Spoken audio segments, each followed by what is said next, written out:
Hi, folks, and welcome to another day. Uh, well done, you for getting here. And as I said in the past, that just didn't happen. You've used every resource you have to get you through another day and get yourself to be here listening to me. Uh, and that's testimony to your own inner strength and resilience, even at a time when you might not see it. And I suppose this is a time that I've talked earlier about affirmations and about talking to yourself in a positive way. I'll give you an example of what I'm talking about. When we're often very down or depressed, I can feel as if the whole world's collapsing on top of us and it's a living hell.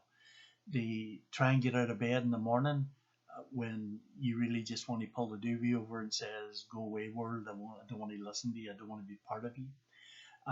To even force yourself to get up and go down and maybe get washed and dressed and have a bite to eat and then think about the day and what you have to do when everything's telling you don't do it.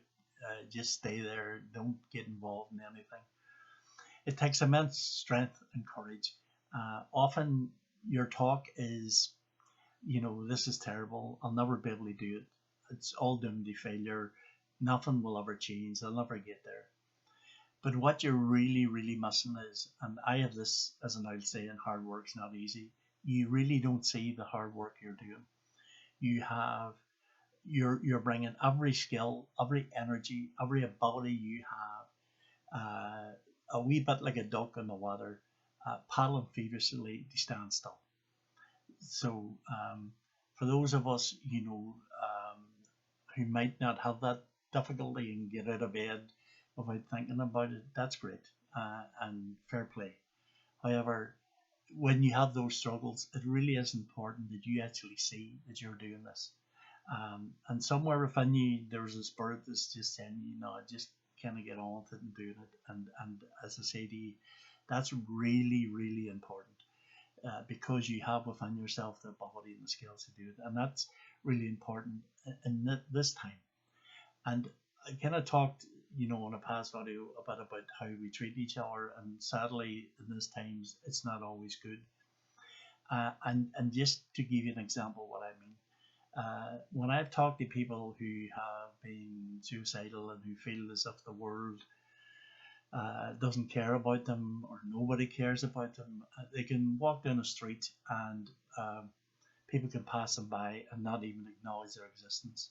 And in that time, they're saying to themselves, nobody cares. What's the point? Why should I go on? And in the same instance, somebody might just nod at them or give them a smile or say something, even greet them in the day. And that can be enough for somebody to believe, well, somebody does care. Here, somebody's acknowledging me.